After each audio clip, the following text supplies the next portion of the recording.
Bueno, así las cosas, vamos a hablar un poquito de lo que son los grupos sociales. Los grupos sociales son conjuntos de personas reunidas con un fin, con un propósito, que interactúan y que los llama a agruparse relaciones de carácter cultural, político, religioso, moral, de sus valores y demás. Los lleva a conformarse en grupos sociales. En materia sociológica podemos decir que hay dos formas o grupos sociales primarios y grupos sociales secundarios, que esos grupos sociales se dividen o se diferencian también de las categorías sociales. Cuando hablamos de categorías sociales, si bien es cierto son comunidades o sociedades allí reunidas, no hay esos procesos de interacción o comunicación entre ellos. Solamente se pueden conocerse o no pueden conocerse y prácticamente les da igual. Mientras que los grupos sociales sí se concentran e interactúan porque tienen fines comunes o propósitos comunes. Y cuando hablo de grupos sociales primarios y secundarios, los primarios van dirigidos a dos factores importantes o dos líneas importantes, que son la familia y los amigos. La familia como núcleo, como fundamento de esa sociedad que regula la conducta, y eso ya lo hablamos en las anteriores clases, de comportamiento de esos seres que intervienen en ese grupo social familiar y que es necesario para inclusive tener sus roles o sus funciones propias de convivencia.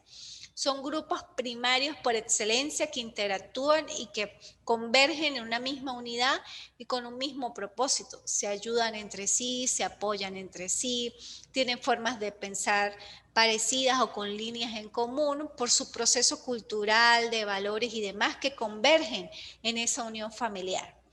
Dentro de esos grupos familiares primarios también se encuentran los amigos. ¿Por qué los amigos? Los amigos son importantes y son necesarios en nuestra evolución como seres humanos en sociedad. También de los amigos adquirimos patrones, conductas, formas de pensar, de sensibilizar, de criterios, de angustias, de control de emociones. Los amigos están inclusive allí para apoyarnos, para orientarnos, para también regular nuestra conducta si estamos haciendo algo malo o no tan bueno o que puede en todo caso afectar nuestro comportamiento. Hay algo muy particular, bueno, y a mí las clases también me gusta hacer que sean vivencias, ¿no? Producto de mi experiencia, de lo que yo he vivido. Hubo una época de mi vida donde yo, a pesar de que puedo verme dulce, a veces soy muy fuerte. Y hubo una época de mi vida que me volví muy fuerte, tan fuerte que no me toleraba ni yo misma, o no toleraba a nadie. Y la forma de defenderme sobre esa no tolerancia o mis procesos que estaba viviendo en esa época de mi vida era actuar con agresividad verbal.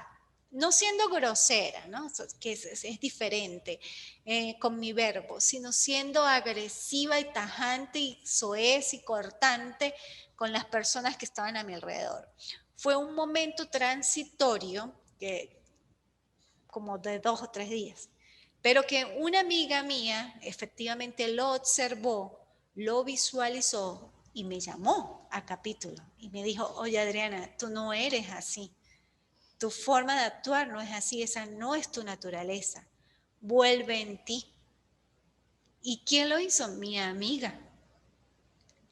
Y por eso es que los amigos son importantes, porque te ayudan inclusive a ver cosas que tú en un momento no puedes determinar o no puedes observar, pero que tú puedes con tu verbo dañar y lesionar a otra persona. Por eso son importantes los amigos como grupos sociales primarios y como órganos y entes importantes en nuestra sociedad y en nuestra convivencia, porque nos ayudan inclusive a controlar nuestro comportamiento. Son reguladores de conducta sociales y ejercen ese control social informal que es necesario para nuestra vida. Porque ¿qué hubiese pasado si mi amiga no me llama a capítulo? Las demás personas que están en ese momento a mi alrededor hubiesen hecho uso de que me hubiesen dejado quieta y yo hubiese incurrido con mi misma agresividad verbal y soez y prepotente, pero al final me hubiese hecho daño, al fin y al cabo a mí. claro, hubiese generado malestares externamente a la comunidad, a la sociedad y más en el mundo donde yo me desenvolvía, pero al fin y al cabo me hubiese afectado. Y para eso son importantes esos grupos sociales donde interactuamos con fines comunes, donde las personas observan nuestro modo de ser y nuestro comportamiento y verifican esas conductas que no son comunes y que no son constantes y que saben que no somos así y nos ayudan a que volvamos en sí. Por eso son importantes a nivel sociológico los amigos y tan importante que está dentro de la categoría de los grupos sociales primarios. Observan cómo son importantes tanto la familia como los amigos.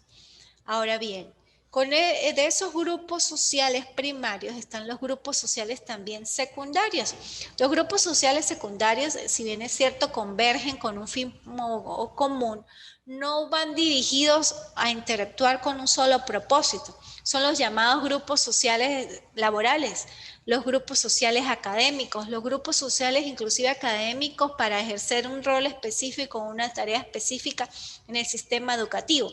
Ejemplo, cuando nos reúnen, ahorita a nivel virtual, pero cuando estábamos a nivel presencial, en talleres, en clases presenciales, en equipos en ese momento, y nos agrupaban por orden de lista o porque estábamos cerca de o los de esta esquina, los de la otra esquina.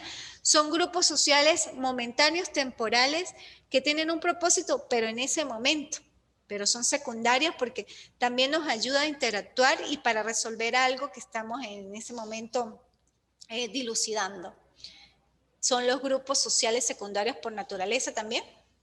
Nuestro entorno laboral, sea entorno laboral en diferentes fases, en el área educativa, laboral en si es una institución pública, si es en el sistema de salud, pero son grupos sociales secundarios que convergen en ese momento y que tenemos un propósito porque elaboramos todo en el mismo, pero no hacemos procesos de interacción. Lógicamente que en esos grupos sociales secundarios podemos extraer amigos de allí y los llevamos a los grupos sociales primarios. Pero lo más común es que esos grupos sociales laborales sigan siendo secundarios, no se interactúan o no convergen. En muy pocas oportunidades puede suceder, bueno, también en mi caso particular sí, en el área donde me desempeñaba, una de mis amigas sí se encontraba en ese mismo ámbito de grupo social secundario y en mi ámbito laboral. Y lógicamente pues tenía dualidad de funciones, pudiera decirse así, grupo social primario por naturaleza y grupo social secundario también. Y convergen, se unía en esas dos partes. Esos son los tipos de grupos sociales. Dentro de los grupos sociales también secundarios se encuentran pues los partidos políticos, los clubes deportivos, los grupos religiosos que tienen fines o pudieran tener propósitos en común porque se convergen en ese momento, en ese instante, pero no son constantes.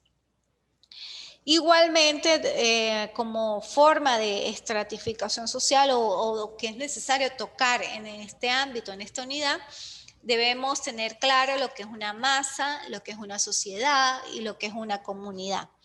Hay un sociólogo en materia francés que se llama Gustave Le Bon y dice que la masa es una agrupación humana que converge, pero por emociones. Y más que todas esas emociones, se pudiera decir que emociones negativas. Procesos emocionales hasta inclusive de ansiedad, de depresión. Y a él, ese sociólogo, consideró que eso era una masa. Una masa, un grupo humano, lógicamente por excelencia, pero también a nivel biológico están las masas cuando convergen diversos organismos. Que tienen un patrón común. A nivel sociológico, masa, grupo de personas reunidas o que convergen por emociones más o menos parecidas, pero emociones o procesos emocionales se pudiera decir que negativos. Las sociedades y la comunidad. Las sociedades y la comunidad son grupos efectivamente también sociales, pero la sociedad va más dirigida a voluntades racionales y las comunidades a voluntades naturales que convergen también, pero con propósitos más afianzados del bien común. Por eso se llaman comunidades. Convergen con propósitos idénticos dirigidos al bienestar común o al bienestar de la comunidad. La sociedad convergen, pero son más racionalistas porque son como grupos más extensos. La sociedad, por decir, la sociedad venezolana, todo un grupo social con fines comunes, pero no estamos como afianzados y dirigidos a propósitos particulares, sino son propósitos generales. Dentro de esa masa, comunidad y sociedad también existen las relaciones intergrupales y las intragrupales. Y ahí vuelvo a enfocarme en los grupos sociales.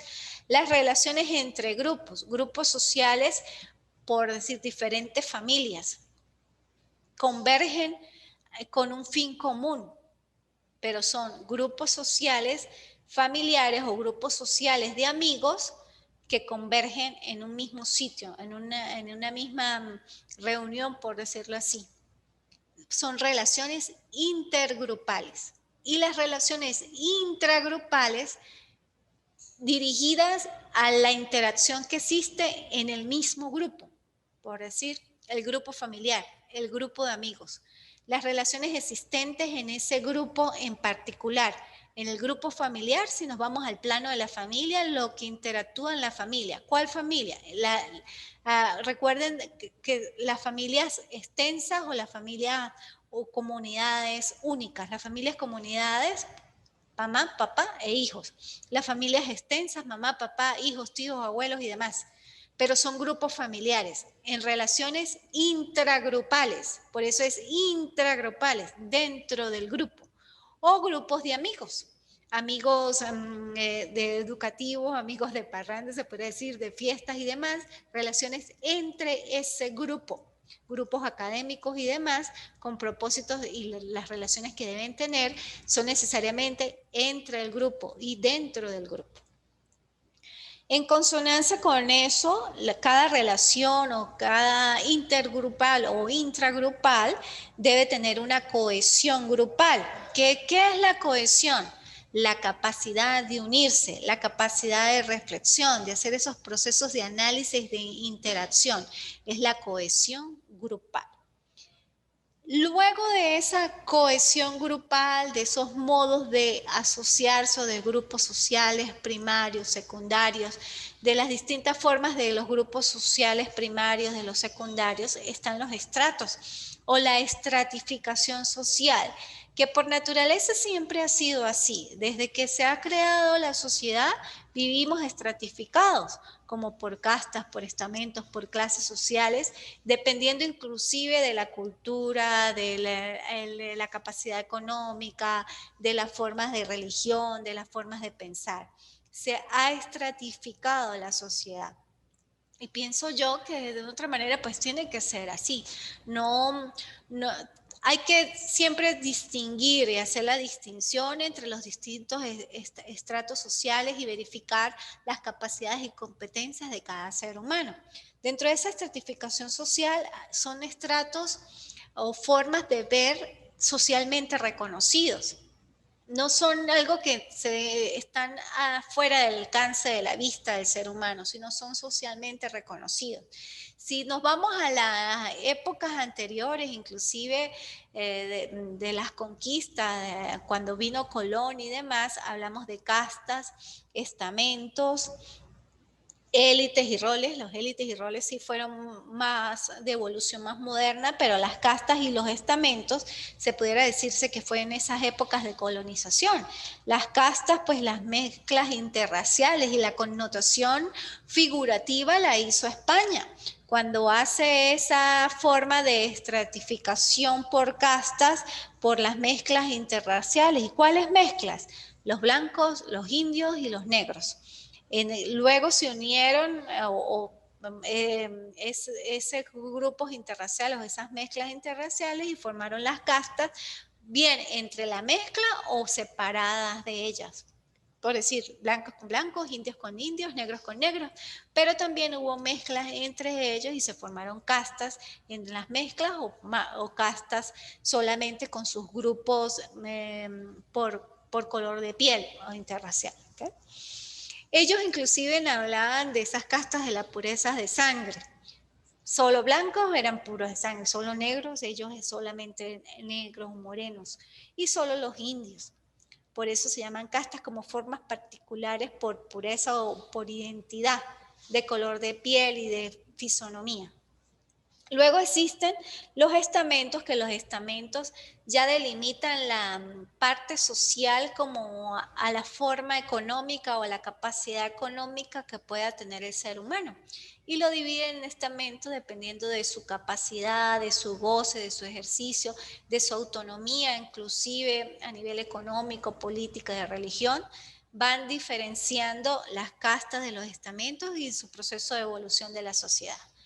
Posteriormente a esas castas, a esos estamentos, a esos grupos sociales por naturaleza, siguen los élites o las clases élites. Cuando hablamos de élites, suena como elitesco, como algo de superioridad, y sí. A nivel sociológico se define como las clases élites, las que están en grado de superioridad, sea más prácticamente porque tienen mayor poderío económico. Inclusive en Netflix, no sé si han visto una película que se llama Élite. Y es un grupo social por naturaleza de élite porque está conformado por los jóvenes y adolescentes pertenecientes a una élite o un grupo de familiares, de representantes que tienen mucho dinero o poderío, y bajo esa figura de élite cometen hechos delictivos que pueden por manipulación ser como escondidos. Les recomiendo que la observen, que la vean. Sin embargo, pues en esa película, y como todo, yo considero que a nivel criminológico no hay crimen perfecto, siempre se verifica qué es lo que sucedió, pero se puede desprender esa clase o esos tipos de estratificación social, que a nivel sociológico, lógicamente, son reconocibles, y a nivel social son reconocibles. Y luego existen los roles. Los roles, como su misma palabra o largo popular, es la forma de interactuar, la función propia del ser humano, que tiene diferentes roles. Roles sociales, roles políticos, roles educativos, roles económicos, roles inclusive de su pareja. Los roles que una mujer puede tener por el hecho de ser mujer como tal. El rol de un hombre también por ser hombre, por su naturaleza de ser hombre, que yo lo hablaba inclusive en las clases pasadas, que no se puede equiparar nunca una mujer a un hombre. La mujer es mujer y debe tener su rol, su grado de feminidad, de dulzura, de diferenciación. No se puede equiparar nunca a un hombre en su fuerza, en su inclusive forma de ser, de su aspecto. Cada cosa y cada aspecto debe tener su rol y su función particular. Y dependiendo de esa función y ese rol, pues lógicamente debemos respetar los roles de cada uno, la función de cada uno. Eso en definitiva es sociología, eso en definitiva es lo que converge para que el ser humano viva de manera armónica y pacífica en la sociedad.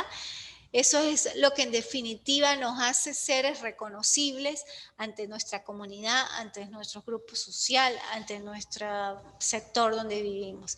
Y dependiendo de esa función y de ese rol y de que somos reconocibles ante el mundo entero y ante la sociedad, y que somos inclusive entes o formas de vida que debemos ser modelos para nuestros hijos, para nuestros familiares, y que son necesarios para el desenvolvimiento armónico de una sociedad digna, de una sociedad fructífera, de una sociedad donde crea mujeres y hombres proactivos y productivos. Eso es ya el término de la unidad. Ya observamos y vimos durante todo el recorrido de las clases las diferentes formas de control, los comportamientos limítrofes, el delito, los factores que pueden inclusive incidir en los delitos, por qué la sociedad regula el comportamiento humano, por qué es necesario regular el comportamiento humano, que en definitiva sí, necesariamente tiene que ser regulado como una forma de control social, tanto informal de estos grupos sociales primarios y secundarios, como formal a través de los distintos órganos o administradores o auxiliares del Estado. Bueno, muchas gracias. Espero que estén atentos con la plataforma, que suban todas las actividades en su oportunidad y que ante cualquier inquietud se comuniquen conmigo a través de mi número telefónico o a través de la plataforma. Hasta luego y fue un placer. Chao.